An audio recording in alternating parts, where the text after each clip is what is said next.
with Ultra Runner Lucy Bartholomew. And when we were talking, Lucy was throwing around the idea of running the entire Larapinta Trail. What point did you decide that, yes, I am going to do the full thing? The more I spoke to the community, and I was like, I got to try. I got to start. If I don't make it, I don't make it. Like, that's not what it's about. Obviously, there's so much physical preparation that goes into this, Lucy, but what about the mental side of things? How do you keep yourself going?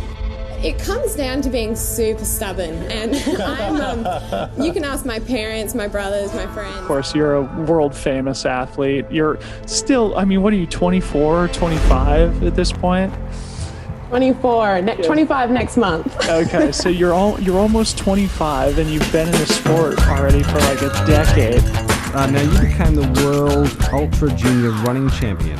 Quite the title. I'm sure you've got that on a trophy somewhere. You know, and being in this sport since I was 15, I don't think it matters how old I get, I will always be the young one. You're one of the fan favorites in the sport, but tell us where the humble beginnings of Lucy Bartholomew, the athlete and the ultra runner, came from, and what possessed you to tackle these distances at such a young age. Yeah, so it all started with my dad. My dad's been a huge part of my journey and still is. The marathon was always on the bucket list. Done 20 of them since. I broke my 3 hours. That's important to note. Sub 3. Well, she came to me when she was 15. She turned 15 when I turned 50. And did a couple of trail runs and loved the trail. And Lucy said if she could come along, and that wasn't long before she was running side by side. You know, all different shapes and sizes, getting it done. And then I saw the back of the pack, and I saw, you know, people with like cake in one hand, a can of Coke in the other, trying to like balance a selfie. And I was like, this is a sport, this is unreal. You know, I can eat and I can like walk, jog.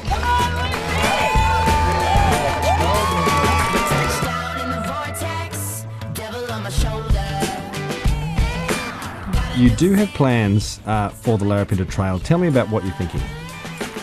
Yeah, I'm excited to see the trail and to try and run it in its entirety. So I'm just curious to know what running 230 odd kilometers feels like. I'm excited for it. I'm excited for my team to share it as well. And yeah, I feel like there's even just the road trip here, I feel like I've already got so much out of it, and this is just the cherry on the cake. It seemed like you had some people sort of behind the camera posting for you while you're out on just a mega vision quest. Yeah, so we're a 3-man team essentially, which is super nice. I had 2 guys crewing me, Brian Hines and Josh Lynott. Next 20 minutes, Lucy's down there, and we want to get some shots of her, so we're just punching to the side of this hill. And they came up with me up the mountain, came down, and then, you know, waved goodbye. You know, I've always been an extremist. You know, I'm either like, I don't have any alcohol or any coffee, or I run 250 kilometers at once. So it's like 138 miles. It's in like the dead center of the continent of Australia, in the heart of the outback. So you're really just kind of in the middle of absolutely nowhere.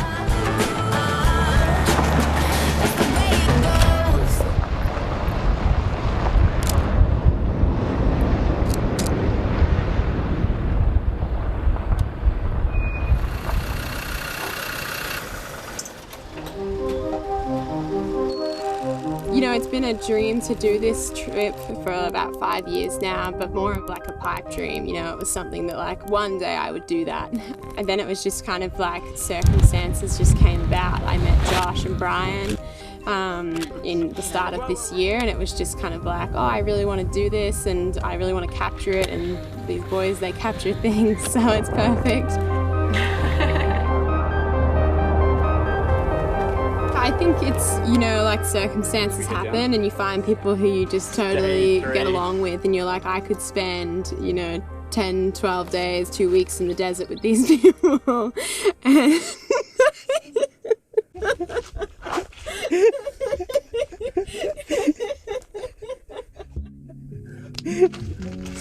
and that's why. Officially out of petrol. I'm so glad it's 5 and not 50. We ran out of petrol, or diesel, so now I'm gonna run in and Josh is gonna put his rig out on the line and see if he can get picked up. And then we'll see who can get to the diesel first. Come on. Appreciate it.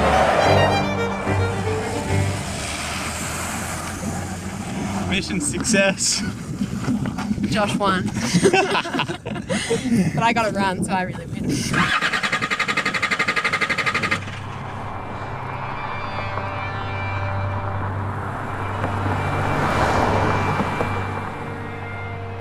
I think it was on my bucket list initially. She sort of hijacked it, and I put the Larapinta map and everything in her Christmas stocking. My first reaction when Lucy said that she wanted to run the Larapinta, I was like, are you nuts? I thought it's a massive run, but I was like, it's a great idea.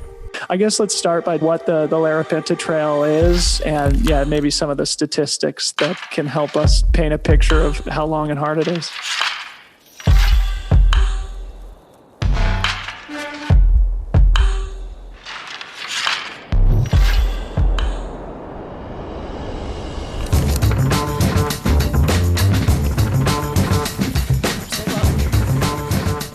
So the Larapinta Trail is 231 kilometre and it runs out of Alice Springs, which is like a small community in the middle of Australia, right in the heart centre. And it runs either from Alice Springs or towards Alice Springs, depending on which way you go. So I started at Mount Sonder, which is on the other end. So you summit that, come back down, and then you head towards Alice. Here it is. 2 hours early to the start. When there is no start, it doesn't really matter when we start. What section are you about to walk? The whole thing. Ooh, get to make our own start line. This is it.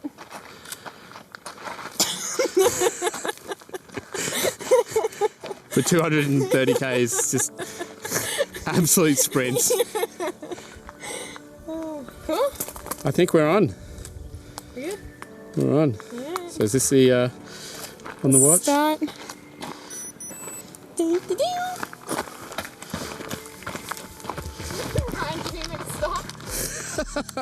Oh man, I've got to run after her. Oh, chase her for 230 Ks. So this is behind the scenes. Been dropped already. She's lost us. Got bags on, so we're going to kind of walk fastly. Yeah. Fast. Anyway, these markers are what we're going to be following. Lisa's up there. So you're about to go that way. You need to go that way. So we're going to start again. Yeah. It's 20 metres in. Hey, mate, get the start right, set yourself up for success. That way. We'll get there. I think that, when you want to do something, you've got to prioritise it, and you've also got to seek out opportunities. We all are given 24 hours in a day, and so how we use that is up to us.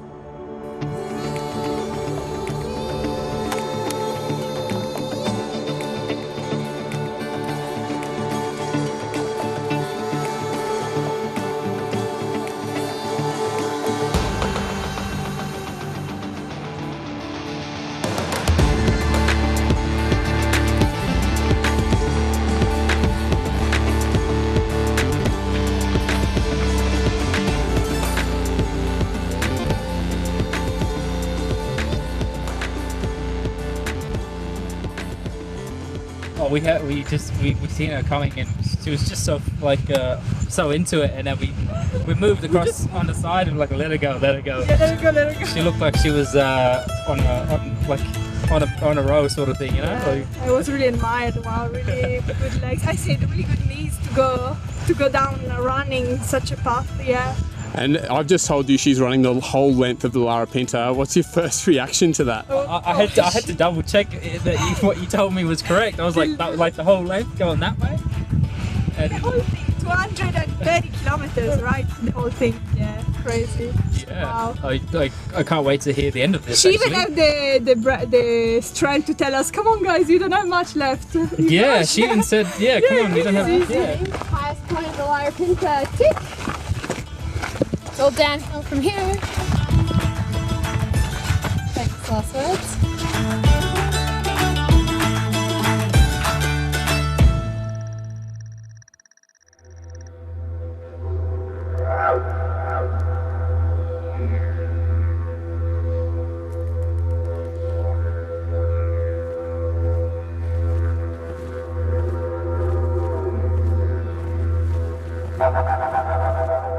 if you're ready to jump into it. Let's do it. Let's do it. All right. Well, Lucy Bartholomew, lovely to see you here in the studio. And welcome. Good afternoon. Yeah, thanks for having me. First time in Alice Springs? First time in the Northern Territory, yeah. Fantastic. And is it what you expected as you drove in? Yeah, it's red and it's hot. And lots of flies.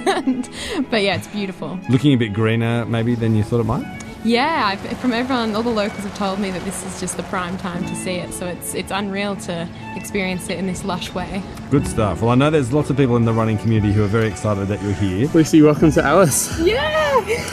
So cool. Also, part of your trip is you're filming documentary footage to go together to show off Australia, really, as a trail running and ultra running spot, because so much of the footage that those who are in the game see is all, Europe or the States. But Australia, this is about putting Australian running tracks on the map as well. Yeah, totally. So Solomon's my main sponsor, and they haven't got any films made on Australian soil, specifically not the red dirt. So I was just keen as an Australian athlete. It's kind of a chance to put Australia on the map, and I really wanted to do Alice Springs and the community here because I've not been here, but I've heard so many amazing things about how special it is to be out here and the people and the place and the history. And I thought, what better than to capture your first time to experience it. Lovely stuff.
Gap, and we're running to Wallaby Gap. This is the trail.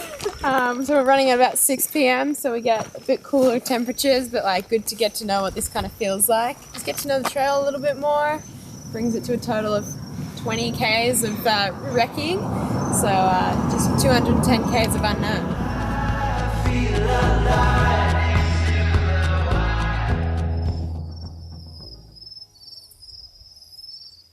So just over an hour ago, the guys took off on a bit of a practice run for a bit of night nav and just to see how the track is kind of feeling and looking. And I can see some headlights in the distance. Here they are.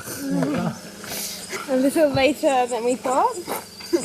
I didn't have a head torch, so we used Josh's iPhone. I was running behind Josh, but I couldn't see because of his shadow. It's easy to get lost. Very easy to get lost. We got lost. How did you get yourself back on trail? Josh used a map. Everything just looks like a trail at night, and it's so overgrown that it could just be. And then when you're on it, you're like, oh, that's so obvious. How does it make you feel leading into the night nav, seeing this? Yeah, it makes me a little bit worried about it. Yeah, I think especially if by myself, it was fine being with Josh because power in numbers. But I think when you're by yourself and you have to stop yourself and second guess yourself and calm yourself down, I think that's going to be a little more challenging. So it's the one thing that probably terrifies me the most is the night.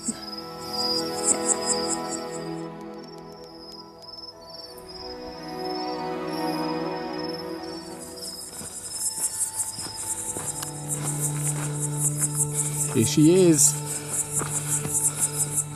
Hey. Hey.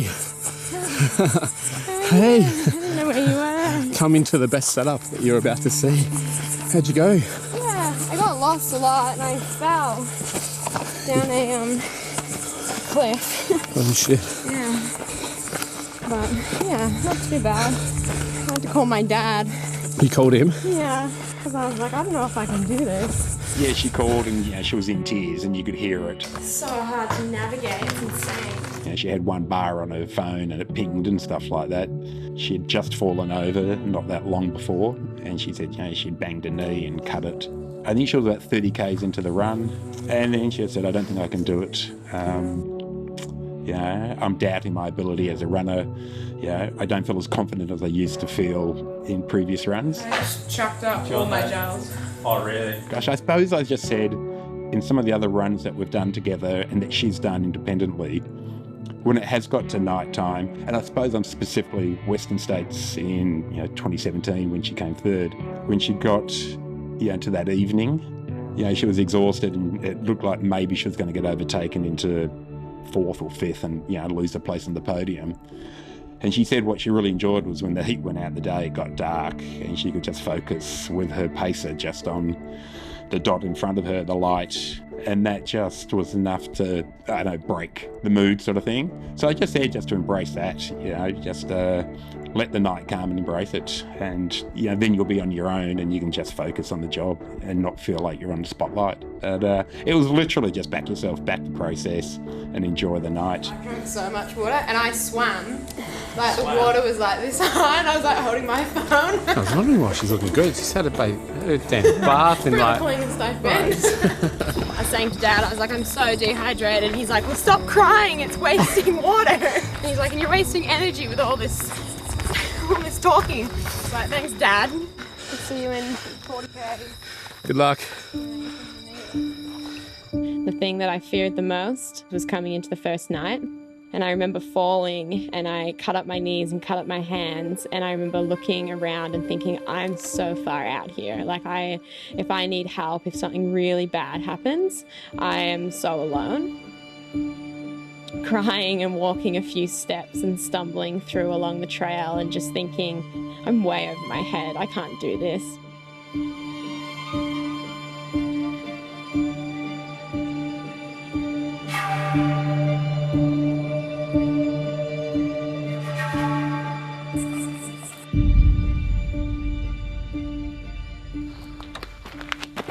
How did you go with your nav? So bad. I was in this riverbed for like an hour. Just did not know where to go. And then I smashed my phone. But it still worked. Mentally, you've come... I'm done. You know how we were talking about hallucinations? Yeah. Are you seeing anything yet? What are you seeing? Well, I'm seeing skeletons. Really? Hanging in the trees. Oh. It's just nice just to have 14 Ks again. Brian, is it this way? I think even we're noticing how big of an effort it is to nav. It's definitely like a different style of running. Really slowly. I've gotten to the point now when I see a marker, I give it a kiss.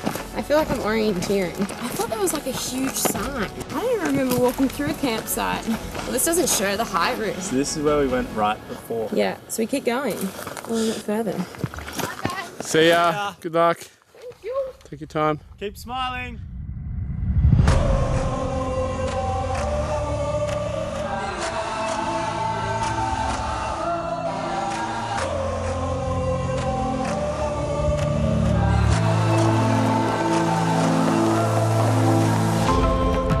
So we are at Birthday Waterhole, which is on the Larapinta Trail, or it's a little diversion. We're finally putting Old Smoky to its use. Kind of gave us an idea into what these tracks and roads are going to look like from like a running perspective, but also for Brian and Josh for crewing. I think it's going to be a lot tougher and a lot more technical for everyone. I feel like there's going to be bonus formulas the whole way.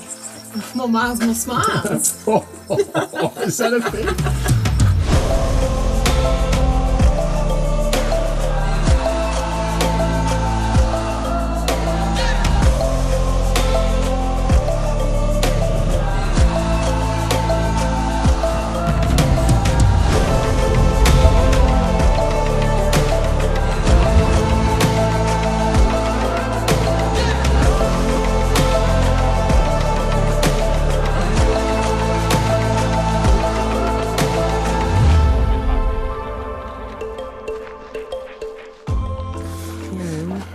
I need to take my shoes off.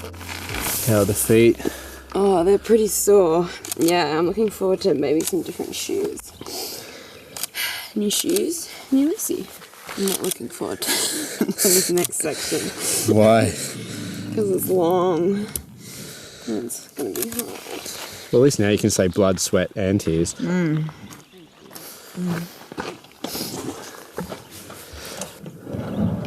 Such a glamorous sport.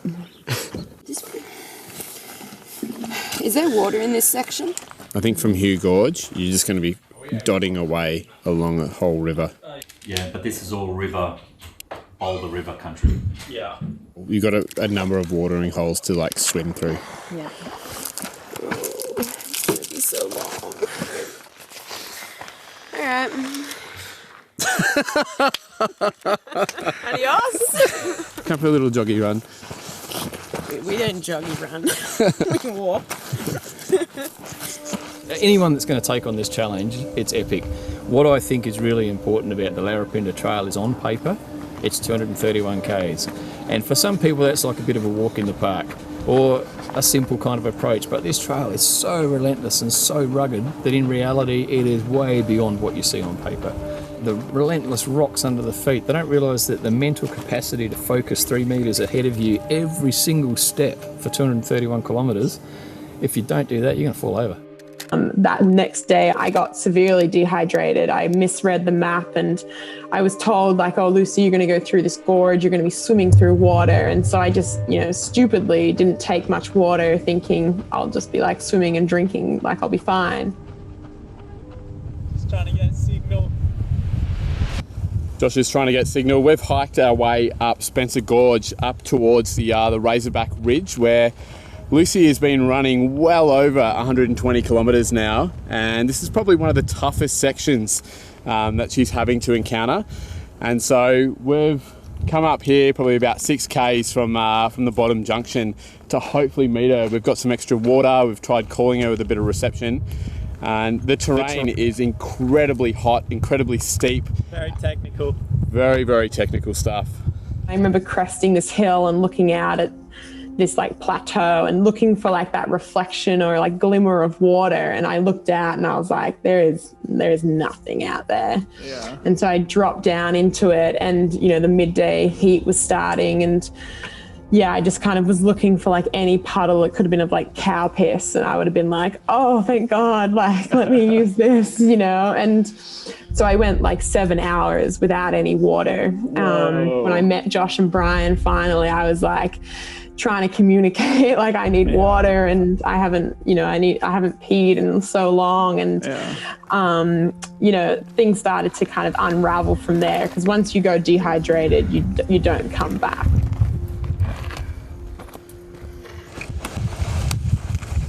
There was no water for that 32 kilometers, and I just had a liter. Really? Yeah. So you didn't have to go swimming or anything? Before the swimming bit. Oh, the wow. 32 k's. Did you get water at the swimming bit? Did you see the 2 girls? I think it was too late. Yeah, one of them dated you.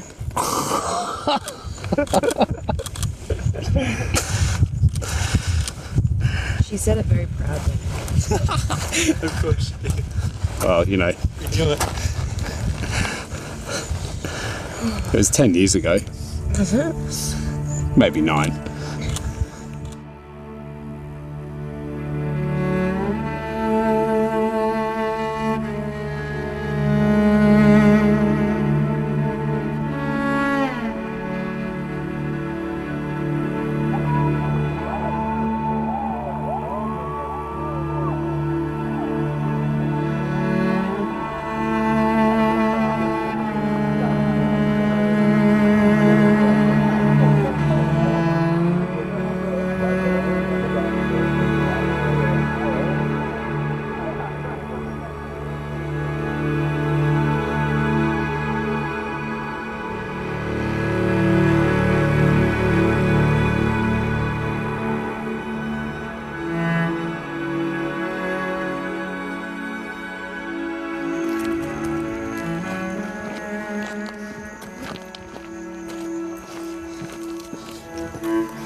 probably my own fault this happened. What happened? I ran into like super dehydration. I think if I'd been smart to take more bottles and some sunglasses, and like, yeah, 42 Ks no joke. You're like getting yourself out of the hole now.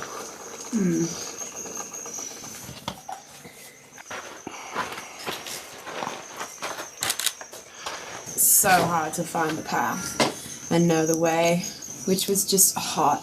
And like by that point, my legs were just not coordinated. I was like walking off the edge. So I was kind of just holding on and just waiting to get reception so I could tell my dad and you guys.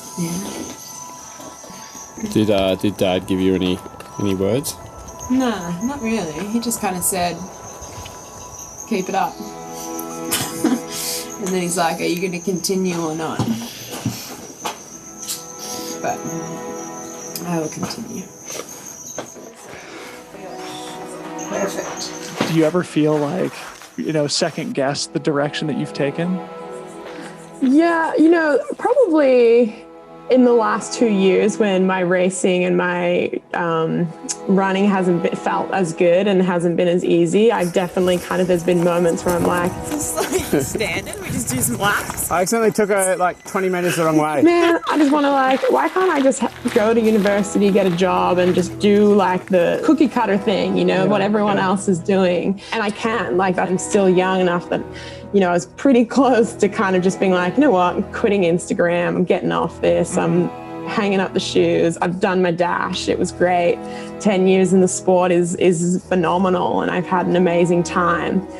But there's just something that keeps pulling me back, and it's, that kind of curiosity of if I just push through this and kind of realign with my values and, shake things up a little, that, good will come out the other side. And I've kind of always been an optimist, and I'm also super stubborn and really, I do love the sport at the essence of it. There's just aspects that challenge me a lot more than others. Yeah, and obviously we all go through our highs and lows, and that's kind of one of the themes of the podcast, as you know. And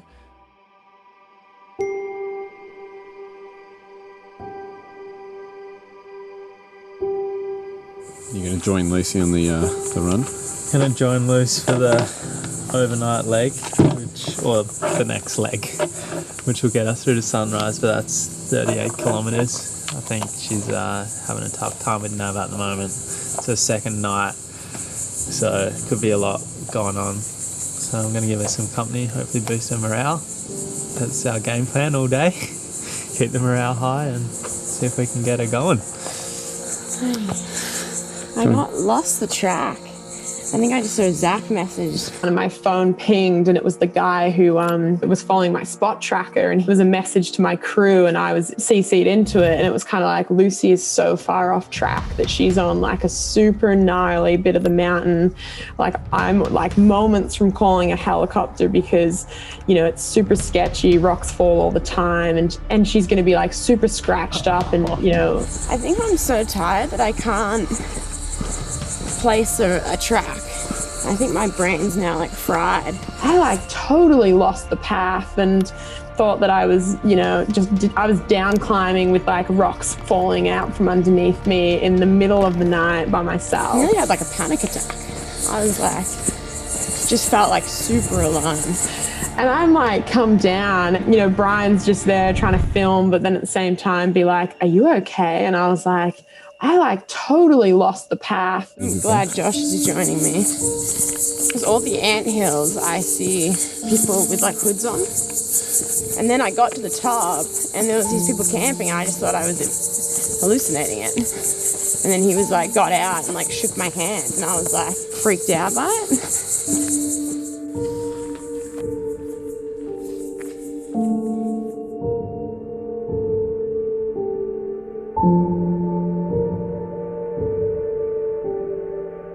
It's gonna be a long night, long morning, long day. Comments on the trail? It's bullshit. It's not a trail. I don't really feel like a trail. It's not a trail. It's empty waterfalls. It's a lot of bush bashing. That's all you got for me, Brian.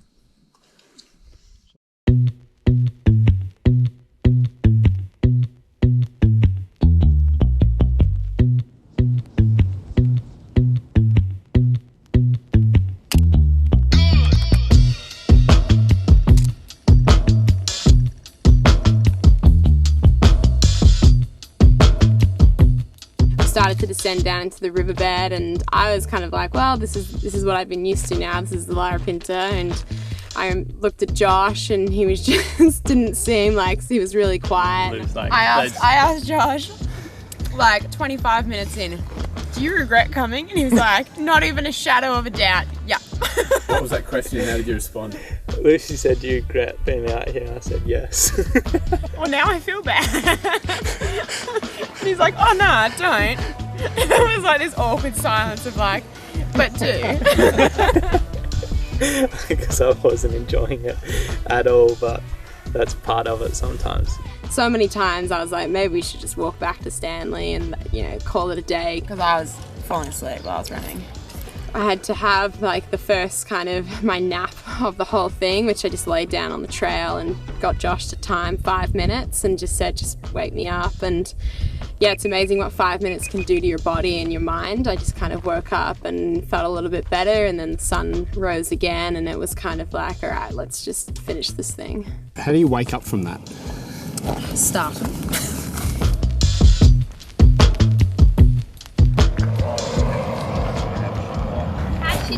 So the Solomon vehicle's being like tracked around town. Oh yeah, there's photos going around. Here it is. Lucy she reached out to the community, the running community in Alice Springs, just via an Instagram post, and there was this massive like buzz. Did you hear Lucy's coming? Did you hear Lucy wants to come? And it was like the phone just didn't say ping, ping, ping, ping. It's like, whoa, we probably need to capture all this energy and put it into a response somehow. And everyone's just so excited, and then to have Lucy come and do this is just, yeah, fantastic. It's really inspiring. It's really inspiring.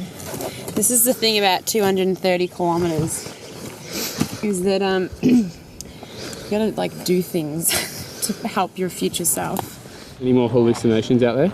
Oh, man, yes. I was seeing riding on all the stairs, all the rocks. Then I thought Josh was carrying a tennis racket for 5 kilometers.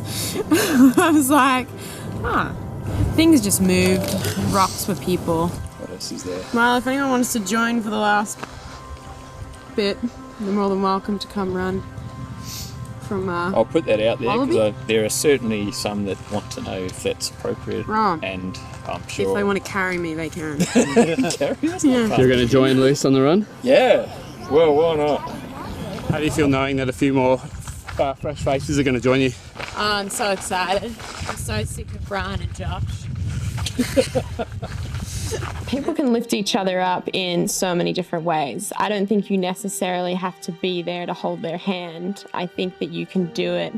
And I felt it through just even people following along on social media, and the stoke and the way people are so part of your journey without being present on the trail. I think it's the way Brian and Josh crewed and put on so many hats throughout the whole 50 so hours we were out there. That's one way to support, and you know, so key and so important. But my dad sitting on the couch at home, who I could call on the ridge when I was really struggling, you know, it's just as important. And I think that we can empower each other and rise each other up by just backing each other, just saying, you know, simple things as, I believe you can do that, you know, shoot for the stars, try your best, but without the pressure of, oh, you know, you fail if you don't make it. It's more about you succeeded because you tried.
I think one of the things I really picked up on being behind the scenes and even waiting, you know, at like a rest stop for Lucy to come in is I might be sitting there for like 3 hours, and there was local community around Alice Springs, especially like running community, had been following and spotting this car around town, you know, saying where we were at, but they would go out of their way to like come and chat to you, find out where Lucy is, and really, you know, just want to support in any way they could. Seeing that community come in around one person doing something pretty incredible, I think that was pretty special. Yeah, the community here just loves to hear about other people's experience and what they thought of their backyard trails. Well, when we rocked up, she just kind of like reached out and gave us a huge hug. And they were all like, wow, you're in far better spirits than we thought you'd be, because I was, you know, probably like 10 hours slower than I thought I was going to be. And I was like, no, I'm stoked because I'm here. Like I'm alive and I did it. How's having the supporters all kind of come out? Yeah, it's super nice. Especially like... I feel bad because they're just like walking with me.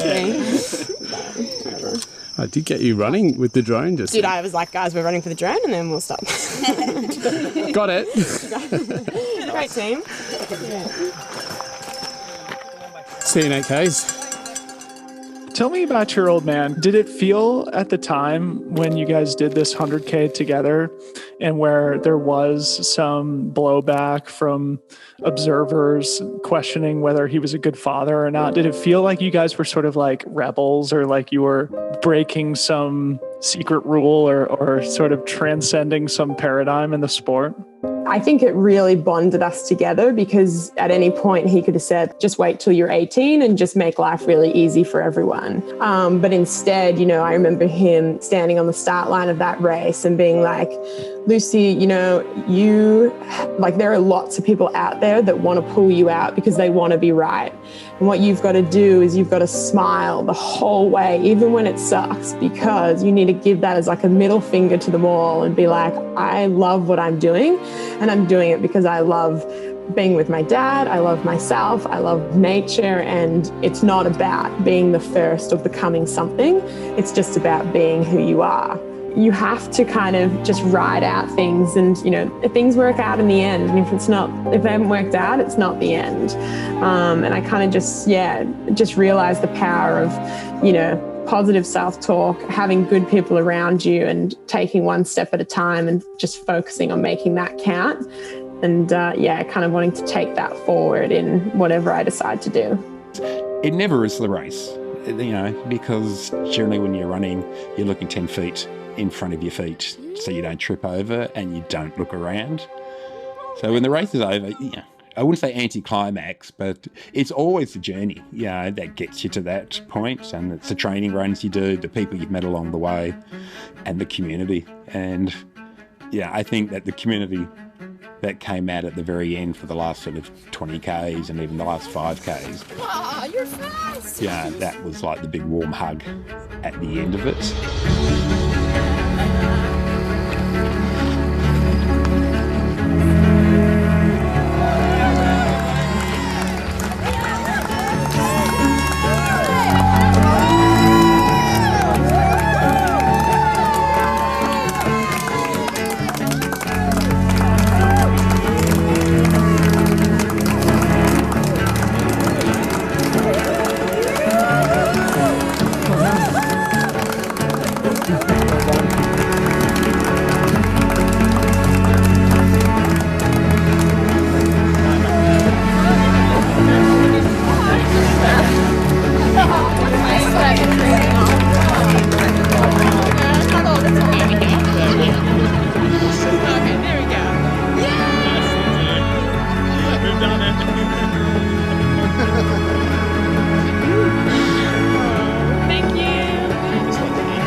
How are you feeling? I don't need a next.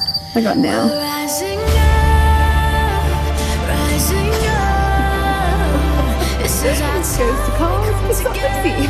reckon that was the quickest 15Ks I've ever done with a bag on my back.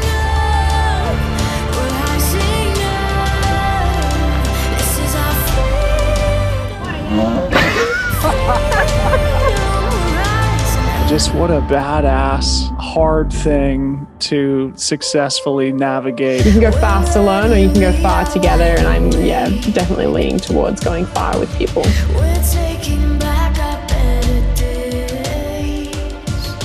Temperature rising, this is our time. Marching united, we'll win the fight. We're rising up, rising up. This is our time, we come together. Time we come together, rising up. We're rising up. This is our freedom, freedom. We're rising G'day, mate.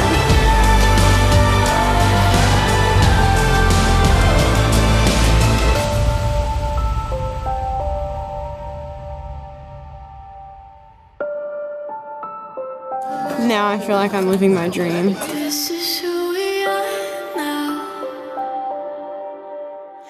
This is who